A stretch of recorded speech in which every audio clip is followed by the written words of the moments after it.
Hello and welcome back to my YouTube channel. I hope you liked my previous video and you're looking forward to today's session. It's rather a lengthy one, so we've cut it into two, part 1 and part 2. So look out for part 2, which will follow shortly. If you haven't done so already, do remember to subscribe, hit the bell icon and like and share.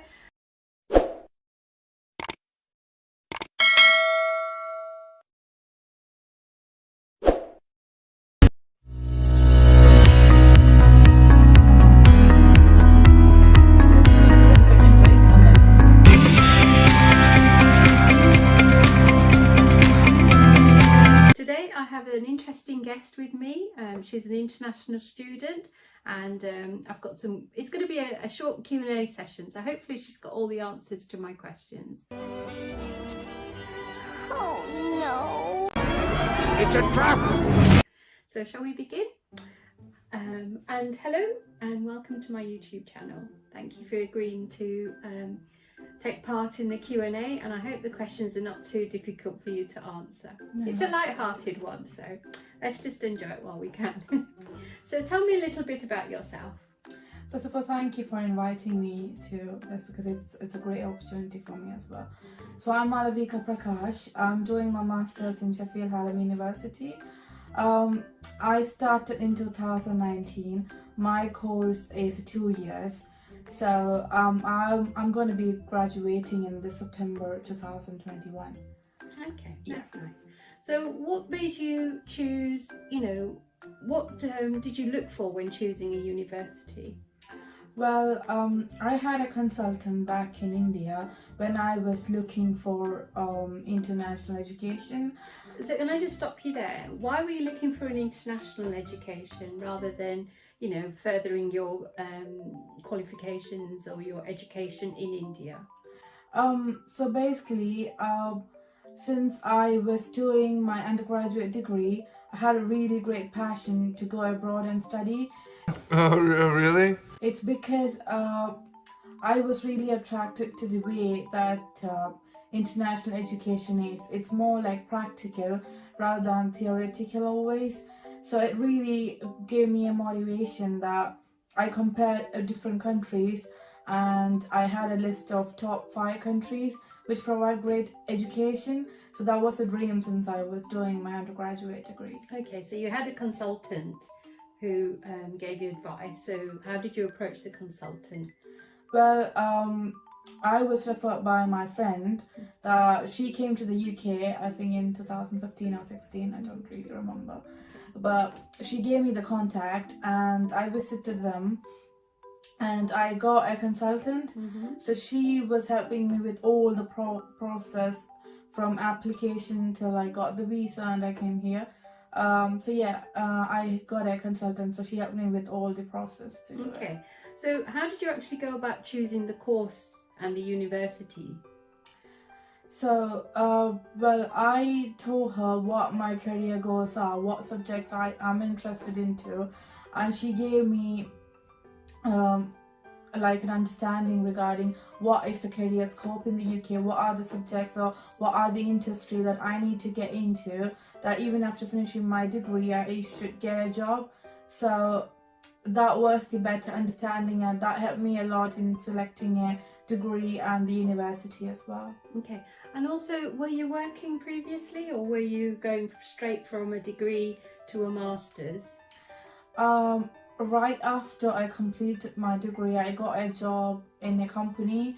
So I was doing a customer-faced role there, and then I got promoted into content writing role. And then I was helping a company for the digital marketing strategies as well. That's where I got the passion to do digital media management. I see, okay. And was your consultancy, was it one of your friends in your company or that you were working in that gave you the idea of the consultancy? No, it's more like I told one of my friends that she was in UK. I told her that I want to go and study abroad. So she told me to contact the consultant. Okay. So that's how I got the contact. Okay. And so did the consultant do your application for you, to apply for the university once you'd finally chosen the course? So did you fill out the application or did she do it? You know, how did that process work? So initially, every university is different. So I only applied in one university. That's Sheffield Hallam University. So the application process is more like you have to submit your statement of purpose, where you explain why you want to do the course, why do you want to select UK, and what are you gonna do after you finish your studies. So that's a statement of purpose, and then you need to provide reference letters. That's mainly from university and your workplace, and you need to send your degree certificates and all other education certificates or any qualification you have done which should be relevant to the degree course that you're applying into. So the application process, mine was filled by my consultant, but I provided all the information to them and they submitted my application form. On your behalf? Yeah. Okay. So you didn't actually do the online application or anything yourself? The consultancy did it for you? Yeah. Okay. So how long did it take before you received any communication from the university? Mine was around 4 weeks, if I remember it correctly. But normally the turnaround will be 4 weeks, minimum 15 days. Well, that's quite quick actually then. So what? So did you have to have an interview? I mean, did they offer it? Did they offer the place for you straight away? How did it work? So it depends upon your course and the university. So my course is more you have to prove why do you want to select this course. So I submitted my portfolio and I had a quick interview. How was the interview? Was it because obviously you were in another country?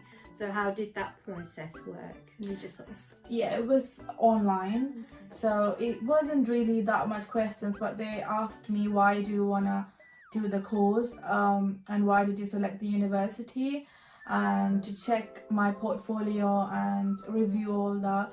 And then so was it a Skype call? Yeah, so Skype it was call. basically a virtual Yeah. call. Okay. Yeah, and then within 4 weeks I got the offer letter. Okay. So I think once you meet the eligibility and requirement, then you will hear from them soon within 4 weeks. Okay. And was there an option for like fee reduction or scholarship or anything like that? Did they offer it to you, or had you actually looked at what was available before you applied for the course? One more time, please. Okay, so you received an offer letter from the university. Had you also been given a scholarship or a fee discount? Was that something that you'd looked at in the application process? You looked for universities that offered that? I did get a fee discount, but by the time I was making the application, the scholarship applications were closed. But I wish I could,